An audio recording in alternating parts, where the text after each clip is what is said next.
everybody. I hope you're having a good day. Just covering some headlines for the day because I like to follow the headlines. A terrifying vacuum bomb was used to strike Kharkiv, sending fear across Ukraine and condemnation from world leaders. It sent a fireball and mushroom cloud into the sky after a suspected vacuum bomb was reported near Kharkiv. Terrifying footage taken from high-rise apartments shows the moment of the explosion, which is believed to have struck an airfield and ammo dump in Chuguev. I can't pronounce these words, I'm sorry. Chuguev.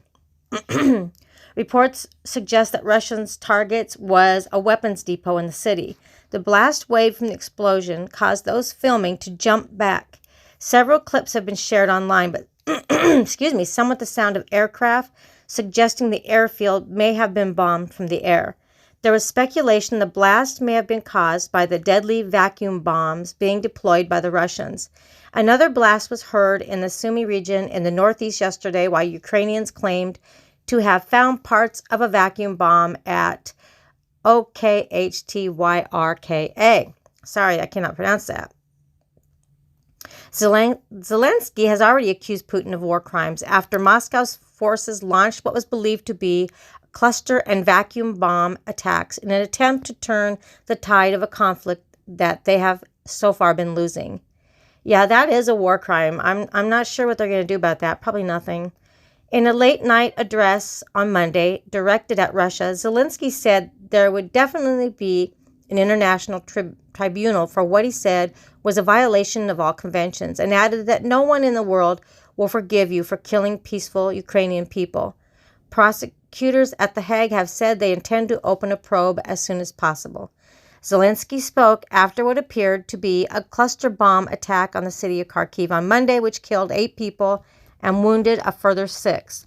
The regional emergency services said in a statement, adding that 10 people had been discovered alive under rubble as rescue workers cleared the debris. It came after Ukraine's ambassador to the U.S. accused Putin forces of using a banned thermobaric bomb in the capital of Kiev overnight. And if you know what a thermobaric bomb is, it's terrifying what it does to people. So God help us. God help them, please, Father. So that just happened. That was happening. He said he was going to use them, and it looks like he did. And I wonder what they're going to do about the war crimes. Let's see what else is going on in the headlines. Okay, now new reports are showing that Russia may soon initiate martial law. So the European Union is seeing signs on social media that Russia could introduce martial law on the country after its invasion of Ukraine. The official said the bloc was picking up speculation on social media about potential Russian plans, which it said would be completely home-produced. As in the tragic loss of young lives killed in the military conflict with Russian mothers having to learn about the loss of their sons. So it is something we're conscious of, and it's something we've been worried about, the official said. Russia's war on Ukraine is now on its 8th day, with a huge convoy of Russian tanks and armored vehicles inching closer to the Ukrainian capital, Kiev, and fighting is intensifying on the ground. Russia on Tuesday stepped up shelling on Kharkiv, Ukraine's second-largest city, pounding civilian targets there. Casualties mounted, and reports emerged that more than 70 Ukrainian soldiers were killed after Russian artillery recently hit a military base in Oktyrka, a city between Kharkiv and Kiev, was the capital. But Ukrainian fighters are putting up a fierce resistance, and Russia has not been able to dominate the skies. Excuse me, guys. And let's see what else is that. If there's any more about that. I don't think there's any more news about that. But I'm keeping an eye on it, and new footage and stuff is coming in a lot. So as Russian captures the first Ukrainian city, Kherson, as mayor pleads with Putin not to kill more civilians. I'm sorry. Moscow's troop managed to capture the key port city of Kherson after 6 days of fighting as their advance grinds across Ukraine. Russia is reported to have suffered heavy losses during the battle, but the exact numbers remain unknown. And meanwhile, at least 300 civilians and soldiers have been killed on the Ukrainian side in Kherson.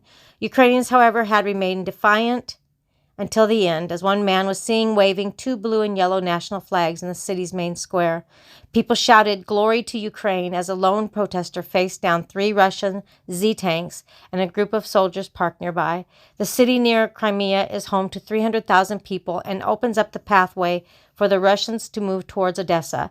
Odessa is Ukraine's main port and naval base and is thought to be a target for Putin. The mayor says he's willing to talk because of the huge difficulties faced since the invasion, including the collection and burial of the dead, as well as the delivery of food and medicines. We had no weapons and were not aggressive. We showed that we are working to secure the city and are trying to deal with the consequences of the invasion. I made no promises to them. I just asked not to shoot people. He said it was a key breakthrough for Russia, which has faced mounting signs of trouble in the invasion, with demoralized troops meeting tougher resistance than expected. I think this is really sad, if it's true, because you never know anymore what is true, what is not true. And I do know that in the article, and I'm going to end with this, March 2nd, they were talking about some soldiers that were from Russia that were captured were crying. And they said that they told their families that they were sent to their deaths in Ukraine. The prisoners of war were interviewed on camera by Ukrainian forces and said they had been used as cannon fodder in the war. One captive was filmed speaking to his mother over the phone, saying, "They sent us to death. Everyone killed everyone."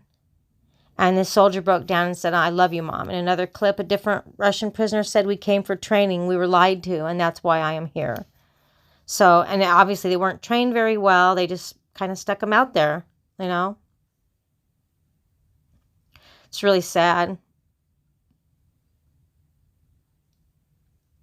But, yeah, a lot of families didn't even know that their sons were over there fighting. They thought they were going to training, it sounds like to me. Apparently, allegedly. The parents said that they were angry when they found out after seeing the video that their loved one had been captured. "I was sent the video of my brother captured at 2 a.m. last night. I was completely shocked. I had no idea that he was fighting in there." That's one of the sisters of one of the men that was captured, one of the Russia guys. So, okay, that's it for now, guys. We just keep praying because God's in control. Don't be afraid. Just pray. Be aware and be in prayer. I love you guys.